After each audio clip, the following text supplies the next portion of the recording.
Tatkala bintang-bintang di langit Baghdad masih bersinar seperti lentera para malaikat, hiduplah seorang khalifah besar bernama Harun al-Rashid. Penguasa yang bijak namun mudah terusik bila mendengar kabar aneh dan luar biasa. Kerajaannya membentang dari sungai Tigris hingga padang pasir yang jauh. Di pasar-pasar yang ramai terdengar suara serunai dan nyanyian tukang kisah, memuja keagungan Baghdad sebagai pusat ilmu dan keajaiban dunia. Namun, di balik kemegahan itu, beredar pula kabar tentang orang-orang sakti, dukun dan peramal yang mengaku dapat menundukkan jin, menyingkap rahasia takdir, bahkan mengguncang nasib manusia. Rakyat jelata mulai resah. Sebagian percaya, sebagian lagi takut. Dan di antara hiruk-pikuk itu, nama seorang lelaki bijak dan licin bagaikan belut muncul kembali dalam bisik-bisik rakyat. Abu Nawas, si cerdik yang tak gentar menghadapi siapapun, baik raja maupun penipu berserban. Maka, di tengah gemerlapnya Baghdad yang harum oleh dupa dan dipenuhi tipu daya manusia, kisah Abu Nawas versus dukun dari utara pun bermula. Pada suatu masa, ketika embun pagi masih menitik di taman-taman Baghdad dan burung-burung murai bernyanyi di antara menara masjid, datanglah seorang lelaki asing dari arah utara. Tubuhnya tinggi, berjubah hitam panjang hingga ke mata kaki, dan tongkat di tangannya berukir kepala naga yang seakan hidup. Tatapannya dalam dan dingin, suaranya berat seperti datang dari sumur tua. Lelaki itu memperkenalkan diri sebagai Syekh Al-Baruni, seorang dukun besar dari negeri jauh. Ia berkata dapat berbicara dengan jin, menundukkan hujan, serta mengetahui nasib manusia sebelum terucap. Orang-orang pasar mula-mula menertawakannya, tetapi tawa itu tak berlangsung lama. Sebab ketika seorang pedagang datang menanyakan dagangannya yang hilang, Syekh Al-Baruni berucap dengan tenang, "Pergilah ke belakang rumahmu. Gali di bawah batu pipih di sisi kiri sumur.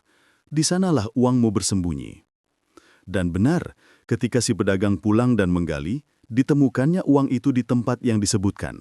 Maka gemparlah Baghdad. Kabar tentang Syekh Al-Baruni merebak cepat, melewati pasar, lorong, dan istana. Orang-orang dari berbagai lapisan datang membawa sesaji dan emas sebagai tanda terima kasih. Ada yang memohon kesembuhan, ada yang meminta jodoh, ada pula yang ingin tahu nasib anaknya. Di setiap kesempatan, sang dukun berbicara dengan suara menawan, seolah-olah malaikat sendiri yang berbisik di telinganya. Namun tidak semua orang terpikat. Di sebuah warung kecil di tepi sungai Tigris, di bawah bayangan pohon kurma, duduklah seorang lelaki berwajah teduh, namun matanya berkilat seperti pedang. Dialah Abu Nawas, si pujangga sekaligus cendekia yang terkenal akan kelicinan akalnya. Sambil menyesap kopi pahit, Abu Nawas mendengar hiruk-pikuk para pengunjung warung yang membicarakan kehebatan dukun baru itu. Seorang pemuda berkata dengan mata berbinar, "Tuan Abu Nawas, dukun dari utara itu luar biasa. Ia tahu isi hati manusia dan rahasia masa depan." Abu Nawas tersenyum miring, lalu meletakkan cangkirnya perlahan. "Anak muda," katanya lembut, "orang yang benar-benar mengetahui masa depan tidak akan repot menebak nasib orang lain untuk mencari makan. Ia sudah tahu nasib dirinya sendiri." Pemuda itu tercengung, tak tahu harus menjawab apa. Abu Nawas bangkit dari duduknya, merapikan sorban, lalu berjalan menuju jembatan yang menghubungkan pasar dengan istana. Angin sore berhembus membawa debu halus dari utara, angin yang kelak akan meniup tabir tipu daya dan membuka panggung besar antara kecerdikan Abu Nawas dan kesombongan Syekh Al-Baruni. Maka di sanalah awal mula kisah besar ini berputar, seperti roda takdir yang mulai berderit di jalan Baghdad yang berkilau.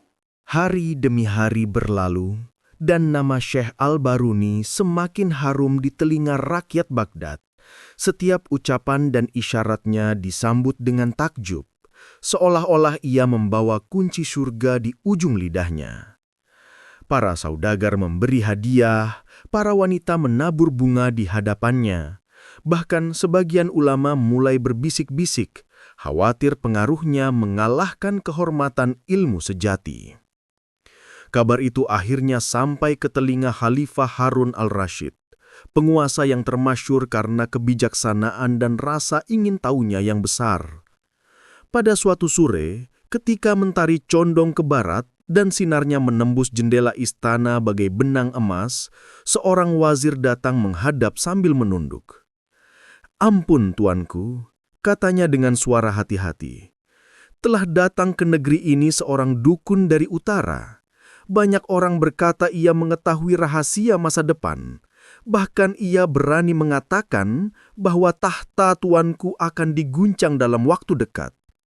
Khalifah tertegun, alisnya yang tebal berkerut dan wajahnya yang mulanya tenang menjadi kelam. "Berani benar ia mengucap kata demikian," ujar sang Khalifah. "Apakah Baghdad kini telah menjadi tempat bagi lidah-lidah dusta untuk berbicara tanpa gentar?" Wazir menunduk lebih dalam. "Ampun tuanku, rakyat banyak yang mempercayainya. Jika hamba boleh berkata, hanya ada satu orang yang dapat menguji kebenaran dukun itu tanpa menimbulkan huru-hara." Khalifah menatap tajam. "Katakan, siapa dia?" "Dialah Abu Nawas, tuanku, si cerdik yang dahulu pernah membuat orang-orang istana ternganga dengan akalnya." Khalifah mengangguk perlahan, senyum tipis terlukis di bibirnya. "Benar, tak ada yang mampu menyingkap kebohongan seperti Abu Nawas. Panggillah dia ke istana." Maka utusan segera dikirim. Ketika Abu Nawas tiba di Balairung, ia disambut dengan kehormatan, namun juga rasa penasaran. Khalifah duduk di singgasana bertatahkan mutiara, menatapnya lama sebelum bersabda, "Abu Nawas, engkau tahu bahwa di negeri ini telah datang seorang dukun besar. Katanya ia dapat berbicara dengan jin, menebak rahasia manusia, bahkan meramal nasib raja. Aku ingin engkau memastikan apakah benar kata-katanya atau hanya tipu daya." Abu Nawas menunduk hormat, lalu menjawab dengan suara yang tenang namun tajam. "Tuanku yang mulia, bila dukun itu benar dapat melihat masa depan, niscaya ia telah tahu bahwa hamba akan datang untuk menelanjangi dustanya." Khalifah terbahak mendengarnya, hingga seluruh wazir ikut tersenyum menahan tawa. Namun di antara tawa itu, ia berkata dengan nada sungguh-sungguh, "Baiklah Abu Nawas, aku berikan waktu 3 hari. Siapkan dirimu dan buktikan siapa sebenarnya orang itu. Bila engkau benar, engkau akan mendapat kehormatan besar. Bila engkau keliru..." Abu Nawas mengangkat tangan, memotong kata Khalifah dengan sopan. "Maka hamba akan menyerahkan kepala ini tanpa diminta, tuanku, sebab kebenaran tidak membutuhkan belas kasihan." Khalifah menatapnya agum, lalu tertawa kecil. "Engkau belum berubah, wahai Abu Nawas. Pergilah, 3 hari lagi kita akan menyaksikan siapa yang menguasai rahasia langit. Apakah si dukun dari utara atau si penipu yang jujur dari Baghdad?" Abu Nawas menunduk dalam, lalu keluar dari istana dengan langkah ringan. Di luar, angin gurun berhembus membawa debu dan bau dupa dari kemah sang dukun yang kini ramai dikunjungi orang. Abu Nawas menatap ke arah itu dan bergumam pelan, "Baiklah Syekh Al-Baruni, mari kita lihat apakah jin-jinmu cukup pandai menipu akal seorang manusia." Dan demikianlah malam itu Abu Nawas mulai menyiapkan rencana untuk menyingkap tirai tipu daya, sebuah permainan akal yang kelak akan mengguncang Baghdad. Malam turun perlahan di atas Baghdad, menutup kota itu dengan selimut bintang dan desir angin yang membawa harum kemenyan dari rumah-rumah orang berdoa. Di kejauhan, tampak cahaya lentera berderet menuju kemah besar di tepi kota, tempat Syekh Al-Baruni menampung para penziarah yang hendak meminta nasib baik. Abu Nawas berjalan sendirian di jalan berbatu, mengenakan jubah kasar dan sorban usang. Ia telah menyamar sebagai rakyat jelata, seorang pengembara miskin yang konon mencari keberuntungan. Wajahnya ditaburi sedikit abu, hingga tak seorang pun mengenalinya. Ketika sampai di depan kemah, ia melihat pemandangan yang menyesakkan hati. Orang-orang berdesakan, membawa uang dan perhiasan, berharap diberkahi oleh sang dukun. Di tengah kerumunan itu berdirilah Syekh Al-Baruni, berjubah putih bersulam benang emas, wajahnya diselimuti wibawa palsu. Suaranya berat dan menggetarkan. Wahai manusia, segala rahasia langit terbuka bagi mereka yang suci hatinya dan besar sedekahnya, katanya dengan nada berwibawa. Beberapa orang menangis terharu dan segera meletakkan koin emas di hadapannya. Abu Nawas hanya tersenyum kecil, menunduk, lalu maju ke depan dengan langkah yang tenang. Wahai Tuan Syekh, katanya dengan suara serak. Hamba datang dari jauh, dari perbatasan negeri. Hamba miskin, tak punya apa-apa selain doa. Tetapi hamba ingin tahu, apakah nasib hamba akan membaik di hari-hari mendatang? Syekh itu memandangnya dari atas kepala hingga ujung kaki. Lalu tersenyum penuh teka-teki. Namamu siapa, wahai pengembara? Namaku Abu, jawabnya pendek. Ia sengaja tak menyebut Nawas.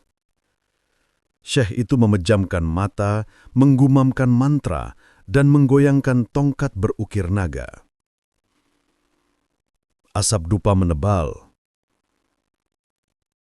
Aku melihat sesuatu, katanya perlahan. Engkau pernah menjadi orang besar, namun kini jatuh miskin karena dosa lama.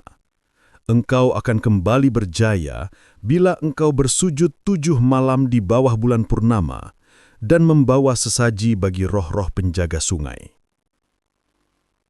Kerumunan mengangguk-angguk, terpesona. Abu Nawas hanya tersenyum kecil, menunduk, lalu maju ke depan dengan langkah yang tenang. Wahai Tuan Syekh, katanya dengan suara lembut.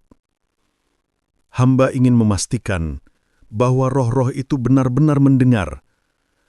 Maukah Tuan memberi hamba tanda agar hamba yakin? Tanda apa yang kau maksud? Sebuah benda kecil dari tangan Tuan sendiri, sebagai jaminan bahwa janji ini takkan berbohong. Sang dukun berpikir sejenak, lalu melepas cincin batu akik dari jarinya dan menyerahkannya. Ini batu penjaga rahasia. Simpan. Jika engkau jujur, ia akan berkilau di malam hari. Abu Nawas menerima cincin itu dengan hikmat. Terima kasih, Tuan Syekh. Semoga jin-jinmu tak keberatan aku membawanya pergi. Syekh itu menatapnya tajam, seolah merasakan ada sesuatu yang ganjil. Namun Abu Nawas telah menunduk hormat dan mundur perlahan, menghilang di antara kerumunan. Malam itu di kamarnya yang sederhana, Abu Nawas menatap cincin batu akik itu di bawah lampu minyak. Ia mengamatinya lama, lalu tersenyum sinis. Batu itu bukan batu gaib, melainkan kaca biasa yang diisi bubuk fosfor, agar tampak berkilau bila terkena hawa api. Bukan jin yang bekerja di sini, gumamnya. Melainkan akal licik manusia yang haus kekuasaan. Keesokan harinya kabar beredar bahwa Syekh Al-Baruni akan menunjukkan kesaktiannya di hadapan rakyat. Sebuah pertunjukan besar di balai rung kerajaan atas izin khalifah sendiri. Rakyat berbondong-bondong hendak menyaksikan keajaiban yang belum pernah terlihat di Baghdad. Abu Nawas hanya tersenyum mendengarnya. Ia tahu, saatnya telah dekat. Ia berseru pelan sambil memandangi langit Baghdad yang mulai kemerahan oleh matahari senja. Baiklah, Syekh Al-Baruni. Jika engkau pandai menipu mata orang banyak, aku akan menipu kesombonganmu sendiri. Dan dengan itu, si cerdik dari Baghdad mulai menyiapkan permainan akal yang kelak menjungkir balikan segala kesaktian palsu. 3 hari kemudian, ketika matahari naik setinggi menara masjid, lonceng istana Baghdad berdentang panjang.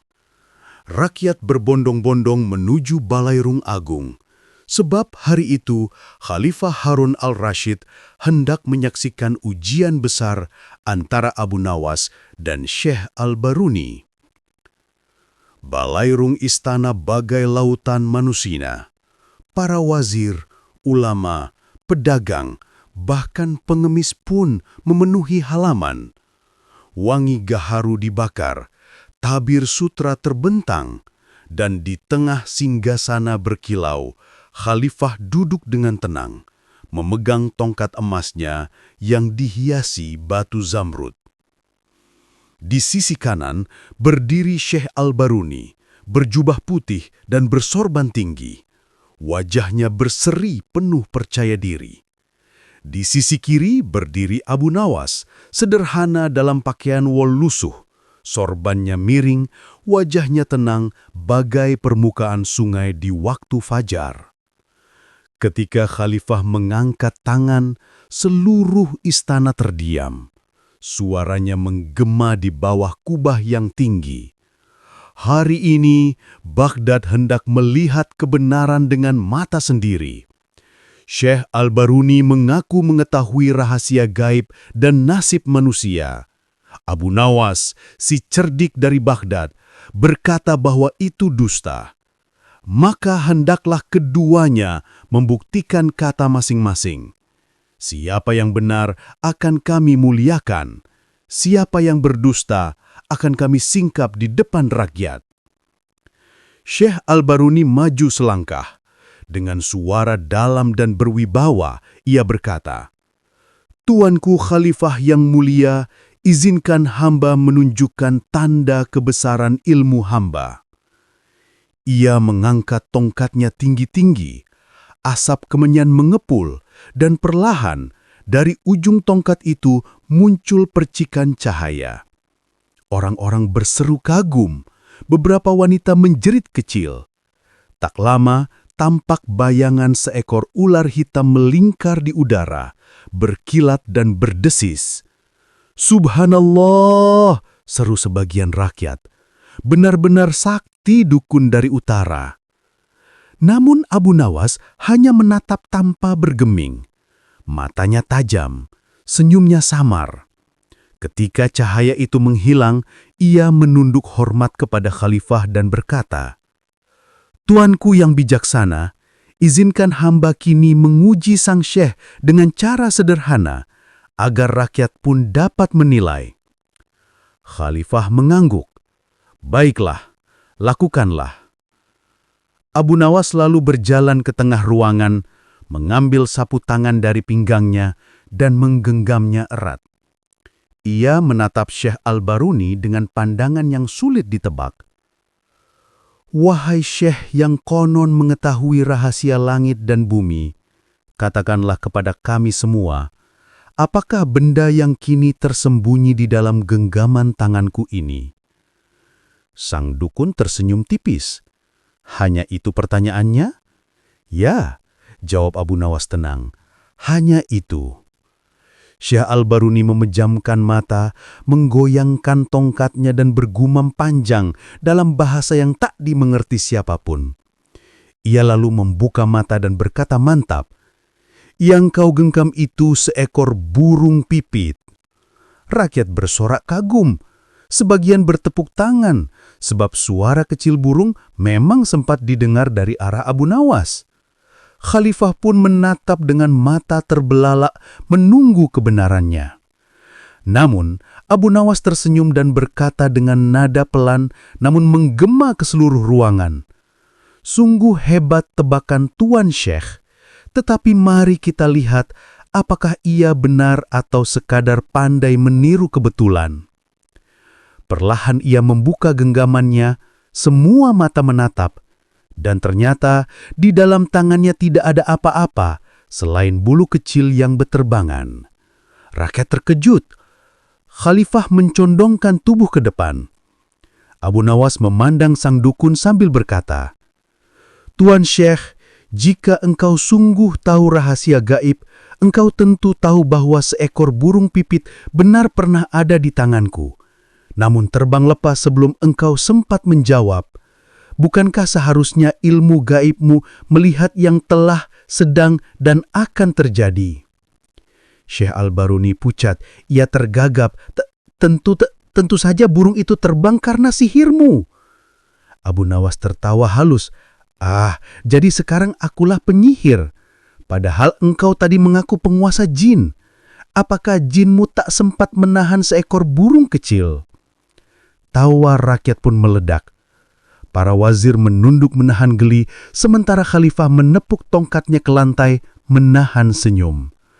Namun Abu Nawas belum selesai.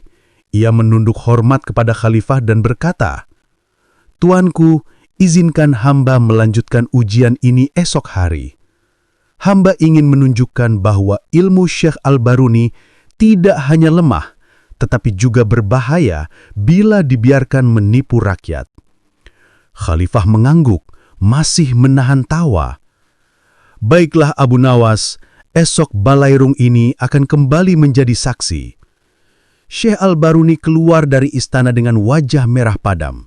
Sementara Abu Nawas berjalan tenang menuju rumahnya, ditemani tawa rakyat yang riuh di belakangnya.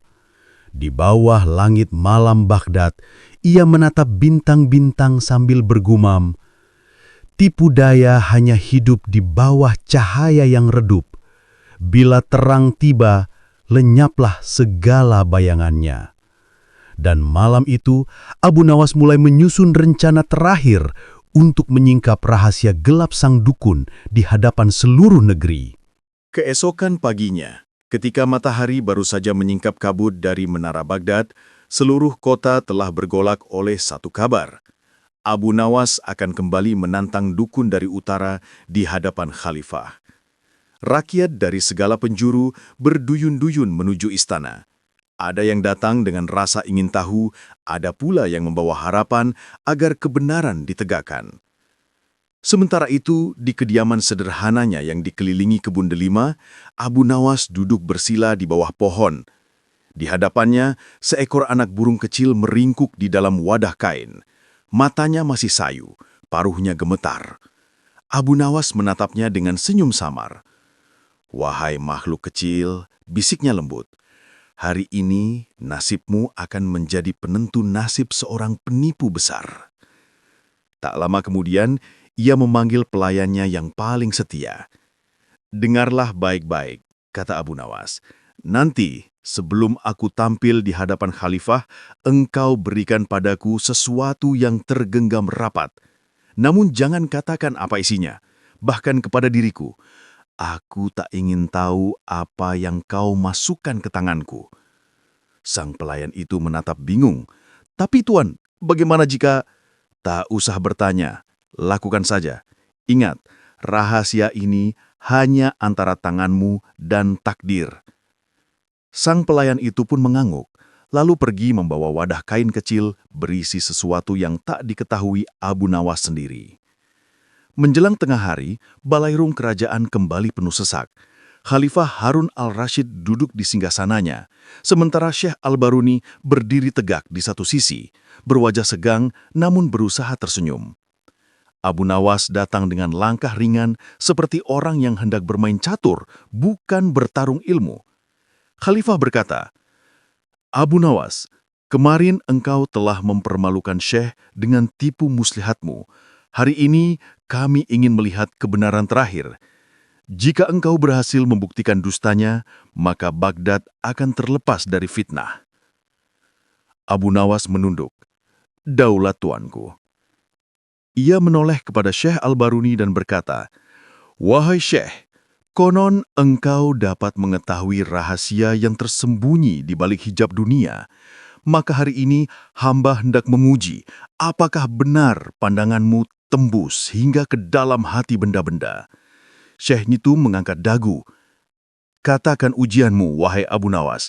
Aku tak gentar. Abu Nawas mengangkat tangannya, menggenggam erat sesuatu yang baru saja diberikan oleh pelayannya di hadapan semua orang.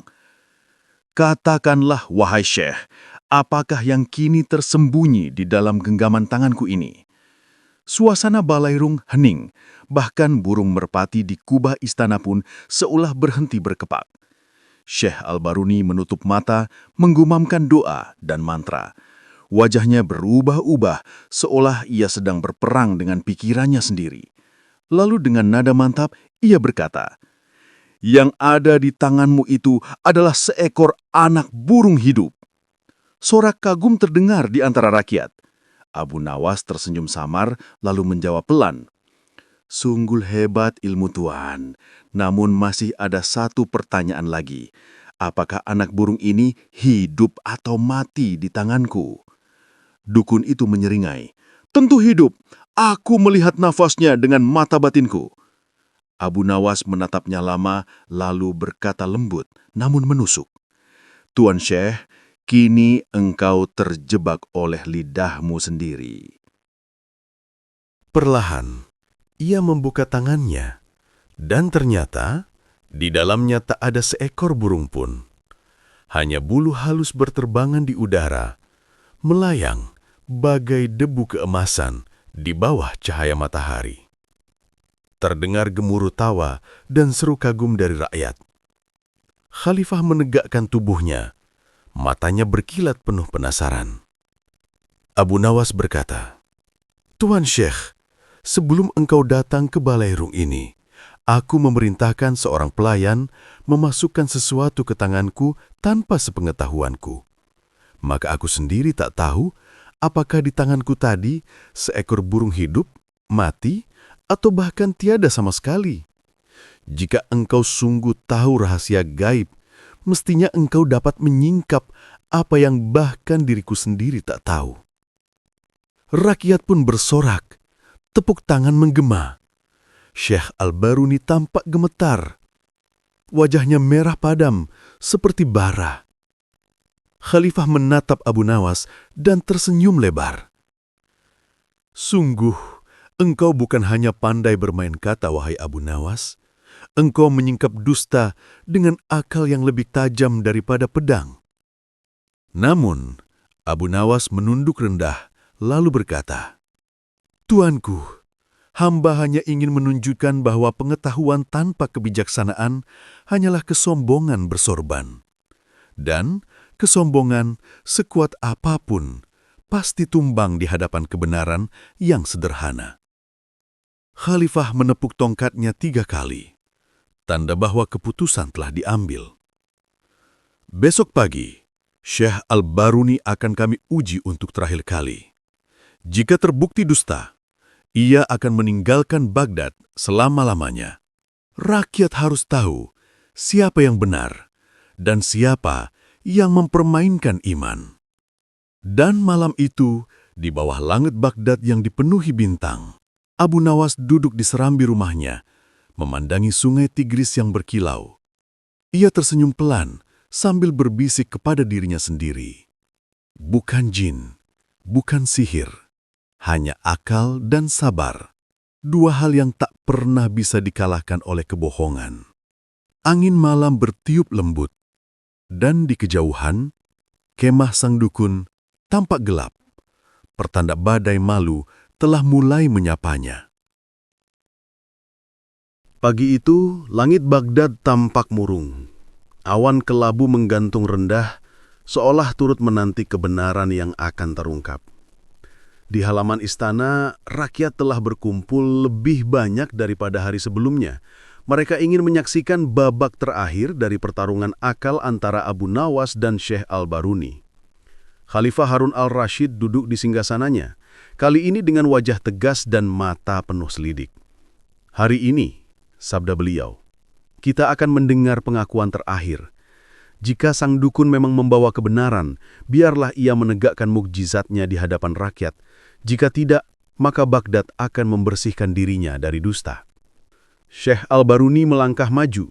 Wajahnya pucat, tapi bibirnya memaksakan senyum. "Tuanku Khalifah," katanya dengan nada tinggi, "semalam hamba bermunajat. Jin-jin penjaga rahasia datang membawa tanda-tanda langit. Hari ini hamba akan menunjukkan kekuatan mereka agar tidak lagi ada yang meragukan kesaktian hamba." Rakyat berbisik-bisik, sebagian gemetar ketakutan. Abu Nawas hanya menatapnya dengan pandangan tenang, kedua tangannya bersedekap di dada. Sang dukun lalu mengangkat tangannya, memerintahkan agar dibawakan sebuah tempayan besar berisi air. Setelah itu, ia menaburkan serbuk ke dalamnya, membaca mantra panjang. Air di dalam tempayan bergolak, lalu muncullah bayangan wajah seseorang di permukaannya. Rakyat terpekik. "Lihat, lihat!" Ia memanggil roh. Syekh Al-Baruni menoleh kepada khalifah dengan bangga. "Itulah tanda, tuanku. Roh penjaga istana datang untuk memberi restu pada hamba." Namun Abu Nawas melangkah maju. Ia menatap air yang beriak itu, lalu dengan cepat menepuk tangannya 3 kali. Seketika, dari balik tirai muncul 2 orang pemuda yang membawa sebuah kaca bundar besar dan wadah minyak. Mereka bersujud di hadapan khalifah. "Ampun tuanku, kami hanya disuruh oleh Syekh Al-Baruni. Kami diminta menaruh kaca di bawah meja air dan membakar minyak di belakangnya agar tampak bercahaya seperti roh." Seluruh balairung gempar. Rakyat berseru-seru, para wazir saling pandang, dan khalifah menatap dukun itu dengan tatapan tajam seperti kilat di musim panas. Abu Nawas mendekat perlahan, suaranya lembut namun menghantam lebih keras dari cambuk. "Begitulah tuanku. Jin yang ia sebut hanyalah bayangan dirinya sendiri. Ilmu yang ia agung-agungkan hanyalah siasat yang menipu mata orang awam." Syekh Al-Baruni tertegun, wajahnya memucat seperti kertas. Ia mencoba berbicara, namun lidahnya keluh. Rakyat mulai bersorak mengejek. Ada yang melemparkan sandal, ada yang berteriak, "Turunkan penipu dari utara itu!" Khalifah mengangkat tangan, dan hening pun kembali.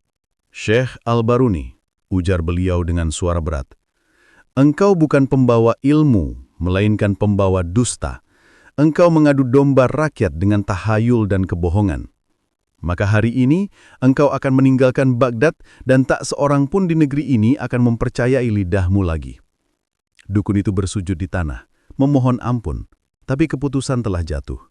Pengawal menggiringnya keluar dari istana dengan kepala tertunduk dan jubah compang-camping.